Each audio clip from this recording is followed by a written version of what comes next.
Up top, we had an attic. It had plaster wall and ceilings, but it really was just an attic, Charlie. And now the homeowners, they want an office and a bonus room, right? Right, and now that we have living space up there, we were forced to put new stairs. We could not reuse the old ones. Okay. Let me show you where they were. You remember, we had the hall leading to the bathroom. Yeah. There was a wall here with the wood door leading to the old stairs that were very narrow and steep. Okay. I actually saved them for you over here.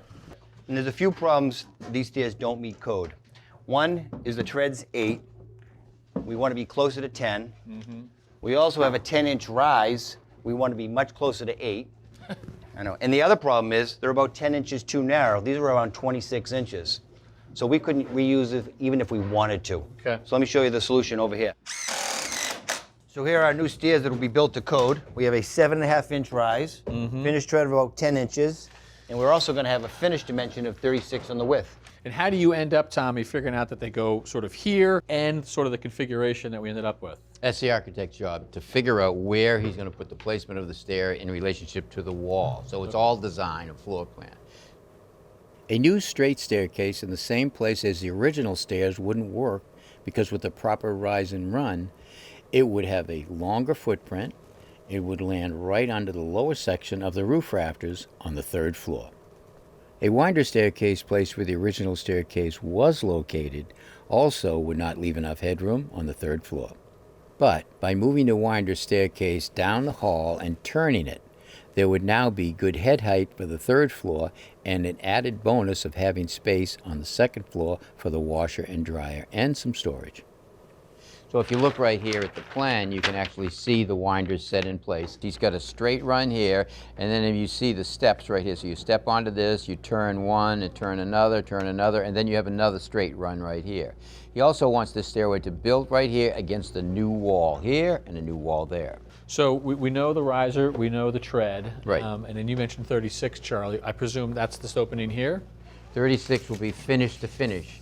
In this case, we're framing, so it's 37.25 here. It's 37.25 here, but it's also 37.25 here because you're making a turn. So that sets basically your flagpole right here and the box we're building in. Yeah, we'll build off of this. This is the center of our half circle in this case. All right, well, let's build. All right. So, Tommy, how do you figure out the sort of dimension and size of the stairs that wind, these little pie-shaped ones?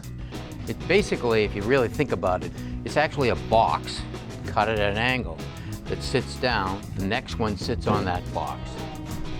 So each one of these pies comes to this sort of center 2x, or tent pole, but they're not meeting at a point. You've got a couple inches. That's because this is all building code issue. I have to think about the point at the minimum of that turn at each one, and that's 4 inches. I need 4 inches. If they had come to a point that zeroed out. It wouldn't be legal.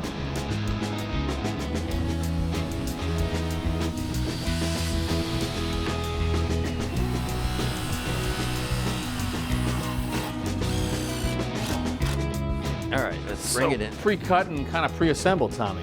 Well, pre-cut, we have to cut the stringers anyway, and normally we would install them individually. But this is such a small set of stairs, decided to put them together. We're going to put it up in one piece. Okay.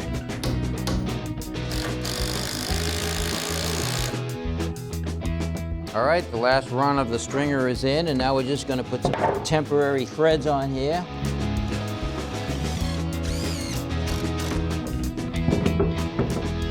Well, let's see if we give it a try, huh? Not bad. 7.5-inch run, nice and comfortable, 10-inch depth. Nice wind right there. Nice and comfortable, plenty of room, and it meets code. And you land with plenty of headroom, so 2nd and 3rd floor reconnected. And safely. And it's a much nicer trip.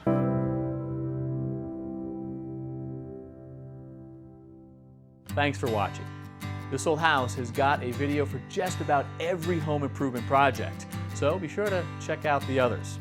And if you like what you see, click on the subscribe button to make sure that you get our newest videos right in your feed.